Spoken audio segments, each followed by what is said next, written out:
Time flies? Not for 81-year-old U.S. air hostess.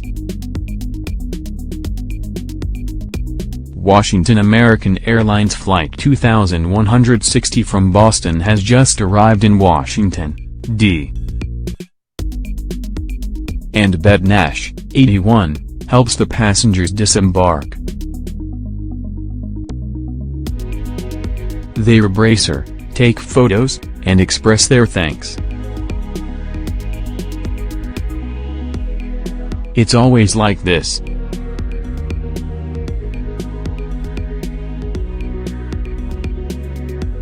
After 6 decades crossing the skies as a flight attendant, Nash still has impeccable style, incredible energy and a constant smile. She has lost only one thing, her anonymity.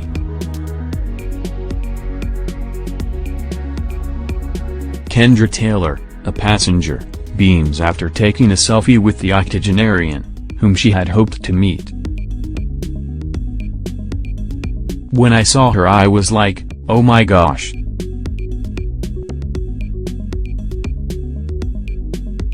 I just saw her on TV last week.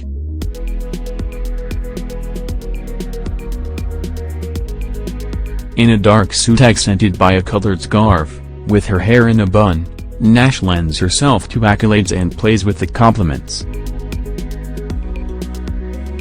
She is the undisputed star of the Airbus jet, rather than the captain, Mike Margiotta, who emerges from the flight deck. Very professional, he says of his model hostess. She's got that old-school way of doing things.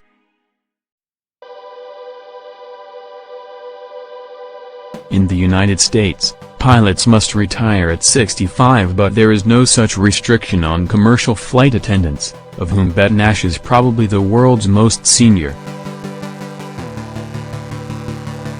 See her gliding through the terminal concourse, pulling her suitcase, and it's hard not to be taken by the admiring words one hears about her. I started my day at 2:10 in the morning.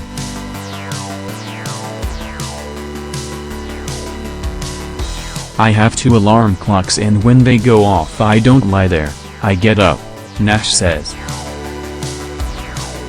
At her home in Virginia, bordering Washington, Nash prepares food for her only son, who is disabled, and who will be waiting for her return to solid ground. Primed, and fueled by a couple of eggs, she arrives before sunrise at Ronald Reagan National Airport. Nash prefers the Washington-Boston-Washington route, on which she gets priority because of her incomparable seniority. She was 21 years young and Dwight Eisenhower was president when Eastern Airlines recruited her as a stewardess, a word which like Eastern itself has disappeared from use.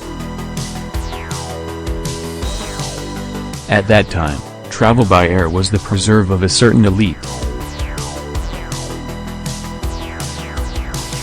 There were a lot of men because they were doing business, and women came on with their fur coats, and their finery and their hats and everything. You didn't have the flip-flops and the sneakers and things you do today, Nash says. Her own uniforms ranged, through the years, from conservative, to elegant, and wild. When President John Kennedy came into office and things started opening up, so we wore crazy uniforms. We even had hot pants for a brief period, and these boots, she remembers. In those earlier times, which seem almost prehistoric, there were no plastic meal trays. Hostesses cook lobster and duck will arrange equally well, and carve the meat. In first class, passengers dined with silverware and porcelain. We had 5 carts. We'd start with a beverage cart, then we'd have an hors d'oeuvre cart, then we'd have the entrees cart. Desserts followed, and then finally came a cordial cart. There was no mixing of classes.